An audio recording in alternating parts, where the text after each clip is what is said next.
नमस्कार मंडळी. अवधूत चिंतन श्री गुरुदेव दत्त श्री स्वामी समर्थ महाराज की जय. बघा, पौष महिना हा संपत आलेला आहे आणि पौष महिन्यामध्ये विशेष आपण पौष महिन्यातील रविवार ही सूर्यदेवाची सूर्यनारायणाची पूजा करत असतो.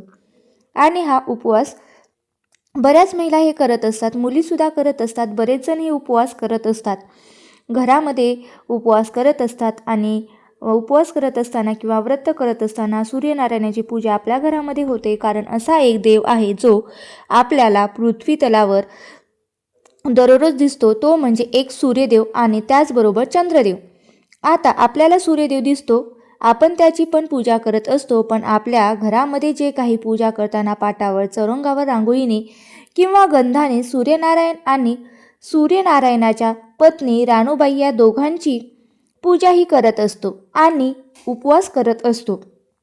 तर यावर्षी पौष महिन्यातील 4 रविवार आलेले होते.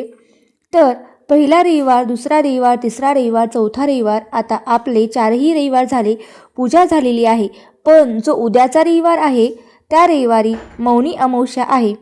आल्या कारणाने हा रविवार पूजा करावी की नाही करावी अशा अनेक प्रश्न हे महिलांना पडलेले असतात. तर बघा, ही जी मौनी अमावस्या आहे, तर या दिवशी मौन धरण्याला विशेष असं महत्त्व आहे. जेवताना, आंघोळ करताना मौन धरायचं असतं आणि त्याचबरोबर पूजा करताना आणि जर ज्यांना शक्य आहे त्यांनी जर दिवसभर मौनी अमावस्येच्या दिवशी मौन धरलं, म्हणजेच कुणाशी एकही शब्द न बोलता न बोललं, तर त्याचं फळ आपल्याला अगणित असं मिळत असतं. कारण आपण दिवसभर या मुखाद्वारे, या वाणीद्वारे किती शब्द बोलतो आणि वाणीतून एखादी चूक किंवा बरेच चुकीचे शब्द आपले निघत असतात आणि त्याचंसुद्धा पाप हे आपल्याला लागत असतं. आपल्याला कळत न कळत निघालेल्या शब्दातून सुद्धा बऱ्याच चुका ह्या निर्माण होत असतात.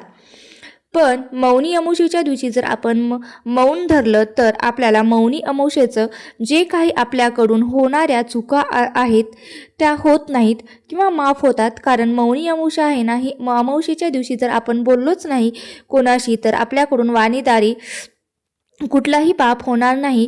वाणीद्वारे आपल्या कुठलंही पाप होणार नाही, कारण बोलण्यातून कळत न कळत आपल्याकडून काही ना काहीतरी शब्द हे निघतात आणि एखाद्याला ते शब्द म्हणजे टोचतात किंवा लागतात किंवा आवडत नाहीत.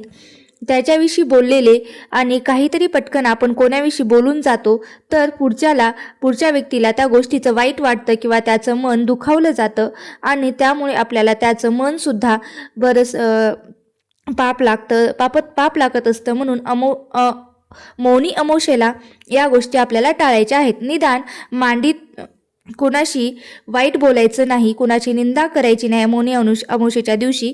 या गोष्टी आपल्याला निश्चितच पाळायच्या आहेत. आणि दुसरी गोष्ट म्हणजे ही मौनी अमावस्या आहे. अमावस्या म्हटलंच तर पितरांसाठी आणि पितरांच्या सेवेसाठी महत्त्वाची मानली जाते. आता पितरांची सेवा करायची आहे, तर त्यामुळे जर आपण पितराची सेवा केली तर ते पितर हे आपल्याला प्रसन्न होत असतात. आता पूजा करावी नाही करावी हा प्रश्न असतो, कारण पितरांची पूजा म्हणजे या दिवशी पितरांच्या नावाने तर्पण करणे असतं. पितरांच्या नावाने हिरण्यदान एखादा आपण जवळपासच्या ब्राह्मणांना, गुरुजींना, पंडित जे काही आपले असतील त्यांच्या घरी नेऊन हिरण्यदान म्हणजे 2 जोड जानवे, त्याचबरोबर 11 रुपये, 21 रुपये आपल्या ऐपतीनुसार आपण ब्राह्मणाला दान देण्यासाठी आणि काहीतरी गोड पदार्थ म्हणून त्यांना पेढा वगैरे जे काही गोड पदार्थ असतात किंवा वस्तू असते त्या तुम्ही देऊ शकतात. त्याला हिरण्यदान असे म्हणतात. या हिरण्यदानाने आपल्याला पितरांना मोक्ष मिळत असतो आणि आपले पितृदोष हे प्रखर जरी पितृदोष असेल तर ते कमी व्हायला आपल्याला मदत होत असते. काही पितरांचे आशीर्वाद आपल्या संपूर्ण कुटुंबाला मिळत असतात. मग ही जी अमावस्या आहे ना, ही पितरांच्या पूजेसाठी विशेष मानली जाते. त्याचबरोबर पिंपळाच्या झाडाची पूजा करून त्याच्या खाली दिवा लावणे याही गोष्टी पितरांच्या नावाने या दिवशी केल्या जातात. किंवा 12च्या नंतर एखाद्याच्या नैवेद्य म्हणजे जे काही होईल, पोळी, भात, वरण, काही तुम्ही जो घरात स्वयंपाक केलेला आहे तो कावळ्याला घास म्हणून ठेवायचा असतो दर अमावस्येला.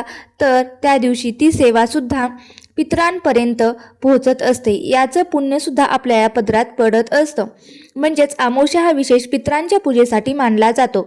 मग आता तर मौनी अमावस्या आहे, तर पितरांच्या पूजेला विशेष असं महत्त्व आहे. या अमावस्येला मग आपण आपल्या घरामध्ये कसं बरं सूर्यनारायणाची पूजा करणार? म्हणजे आता जे काही आपण पौष महिन्यातले रविवारची पूजा करत असतो, तर आपल्याला या रविवारची पूजा करायची नाही. चुकूनही सूर्यनारायणाची पूजा करायची नाही. म्हणजे आपण दररोज सूर्याला आरोग्य धन जे काही सूर्यनमस्कार असतात ते करू शकतो. पण सूर्यनारायण पौष महिन्यातलं जे रविवारचं व्रत आहे ते आपल्याला करायचं नाहीये. जे पौष महिन्यात सूर्यनारायणाची पूजा केली जाते ती करायची नाहीये. म्हणजे जो उद्याचा रविवार येणार आहे, जो की 18 जानेवारी 2026ला, या दिवशी अमावस्या आल्या कारणामुळे आपण अमावस्या ही संध्याकाळीच 17 जानेवारीला संध्याकाळी उत्तरात्र म्हणजेच उत्तरात्री 12 वाजता सुरू होणार आहे आणि त्याचा प्रारंभ होणार आहे. 18 तारखेला ही अमावस्या दिवसभर आहे आणि संध्याकाळी 1 वाजून 22 मिनिटांनी ही अमावस्या संपणार आहे 18 तारखेला. तर अशी ही अमावस्या असल्या कारणाने आपल्याला पौष महिन्यातील रविवारची पूजा जे काही घरी आपण करत असतो ते व्रत आपल्याला पाटावर चौरंगावर सूर्यनारायण काढून उपवास वगैरे पकडतो, तर हे आपल्याला काहीही करायचं नाही. उपवास सुद्धा धरायचा नाही आणि सूर्यनारायण काढून पूजा पण करायची नाही. हा रविवार उद्याचा हा पौष महिन्यातला येतच नाही आणि या रविवारमध्ये आपल्याला पूजा करायची नाहीये. यापेक्षा आपल्याला पित्राचं तर्पण करायचं, पित्रांसाठी दान करायचं, काही गोष्टीचं दान करायचं किंवा या दिवशी विशेष असं स्नान करण्याला सुद्धा या दिवशी विशेष असं महत्त्व दिलेलं आहे.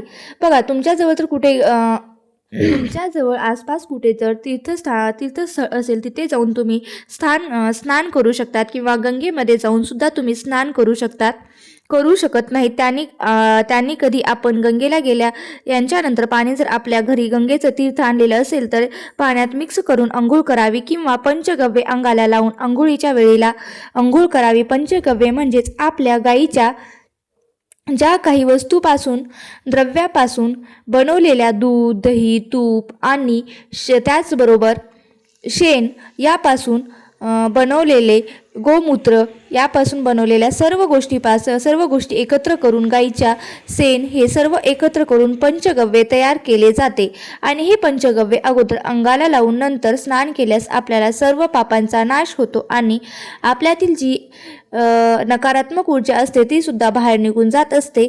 तर अशा प्रकारे आपल्याला अमावस्येला बाकीचे हे सगळं काही करायचं आहे, पण सूर्यनारायणाची पूजा, व्रत, उपवास, पौष महिन्यातील रविवारचे व्रत हे आपल्याला करायचं नाही.